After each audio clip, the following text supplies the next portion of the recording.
একটি social media থেকে আসা খবর খুব চাঞ্চল্যকর ছড়াচ্ছে এবং ছড়াবারই কথা। এটা স্বাভাবিক যে একজন ব্রাহ্মণ সন্তান সোহম চক্রবর্তী একজন মুসলিম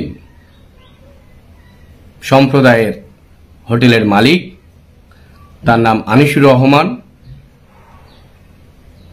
তাকে তার হোটেলে ফেলে পিটিয়েছে।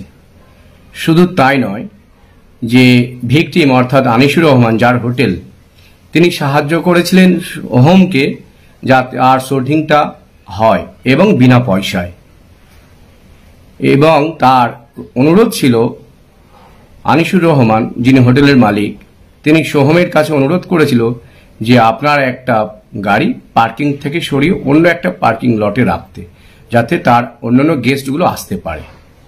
এইটা বলা অপরাধ ছিল এই মুসলিম ভদ্রলোক নাম আনিসুর রহমান, যিনি হোটেলের মালিক। এই কথা বলার জন্য এই ব্রাহ্মণ সন্তান সোহম চক্রবর্তী তিনি তার হোটেলে ফেলেই বেদম মার মারে। এবং আপনারা জানেন যে রাজ্যের মুখ্যমন্ত্রী একজন ব্রাহ্মণ, তার পদবি হচ্ছে বন্দ্যোপাধ্যায়। অর্থাৎ এই ব্রাহ্মণের কত মিল দেখেছেন। এবং এদের সংখ্যা কিন্তু মাত্র পশ্চিমবঙ্গে 2%। এই চ্যাটার্জি বলুন, ব্যানার্জি বলুন, বন্দ্যোপাধ্যায় বলুন, এরা সংখ্যা ওয়েস্ট বেঙ্গলে 2%। যেমন ভারতের স্বাধীনতার সময় ইংরেজদের সংখ্যা ছিল 1%, আর 99% মানুষকে কিন্তু তারা পরাধীন করে রেখেছিল। ঠিক তেমনি আজকে পশ্চিমবঙ্গে আমরা দেখতে পাচ্ছি 2% ব্রাহ্মণ, 98% যারা এদেশের ভূমিপুত্র, আদিবাসী, সংখ্যালঘু মুসলিম, schedule caste, schedule tribe, OBC, এরা কিন্তু 98% মানুষ। এদের ওপর কিন্তু পরাধীনতার গ্লানি চাপিয়ে দিয়েছে এই 2% ব্রাহ্মণ।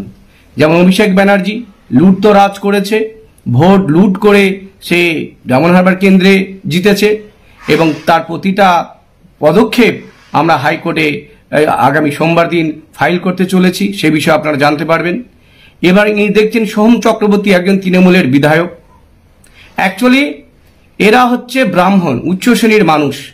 এরা সাধারণ মানুষকে অর্থাৎ সংখ্যালঘু মুসলিমকে, আদিবাসীকে, শিডিউল কাস্ট, শিডিউল ট্রাইবকে এদেরকে মারা, এদের প্রাণে মেরে ফেলা, এদের সম্পত্তি নষ্ট করে দেওয়া এদের কাছে কোনো অপরাধ নয়। তাই এরা অবলীলাল ক্রমে তারা এই সংখ্যালঘু মানুষদের সম্পত্তি, তাদের জান, তাদের প্রাণ হানি করতে পারে। আদিবাসী সন্তান যারা ইউনিভার্সিটিতে পড়তে আসে তাদেরকে মেরে ফেলতে পারে। বিভিন্ন জায়গায় আদিবাসী, সংখ্যালঘু, schedule caste, schedule tribe, OBC সম্প্রদায়ের মানুষদেরকে এরা সবসময় হেয় করে। এদের মারা, এদের অপমান করা, এমনকি এদের হত্যা করা এই ব্রাহ্মণদের ইতিহাসে কোনো অন্যায় বলে পরিগণিত হয় না। যার ফলে আজকে দেখছেন সোহম একজন মুসলিম সম্প্রদায়ের মানুষের হোটেলে ঢুকে, তার হোটেলে ঢুকে তাকে পেটাচ্ছে। এবং সেই আনিসুর রহমান থানাতে গিয়েছিল, থানার অফিসার, সে হয়তো কোনো এক ব্রাহ্মণ সন্তান বসে আছে অফিসার, সে দেখলো যে এক্ষুনি এফআইআর করলে সোহম চক্রবর্তী এক্ষুনি 307 ধারায় তার জেল হয়ে যাবে, তার কেরিয়ার নষ্ট হয়ে যাবে। সেই জন্য সেই থানার অফিসার হয়তো কোনো একজন ব্রাহ্মণ সন্তান, সেও দেখলে আমার একজন সহজাতি বিপদে পড়ে যাবে, সে কায়দা করে এই মুসলিম হোটেলের মালিক আনিসুর রহমান তাকে মুচলেখা লিখে নিলেন যে তার কোনো কমপ্লেন নেই। কি পরিহাস না! যেমন ব্রিটিশরা 1% থেকে ভারতবর্ষকে লুণ্ঠন করেছিল এবং 1% মানুষের দৌরাত্ম্য এমন প্রচার প্রসার করেছিল, তারাই বীর জাতি, তারাই একমাত্র মাথা তুলে দাঁড়াবে, তাদের বউ বাচ্চা থাকবে আনন্দে নিরাপত্তায়, আর বাকি 99% ভারতীয় থাকবে অবহেলিত, শোষিত, নিপীড়িতদের দলে। আজকে ঠিক পশ্চিমবঙ্গে এই 2% ব্রাহ্মণ, এই চ্যাটার্জি ব্যানার্জি, এরা সংখ্যায় আছে মাত্র 2% ওয়েস্ট বেঙ্গলে। আজকে তাদের ঔদ্ধত্য দেখুন।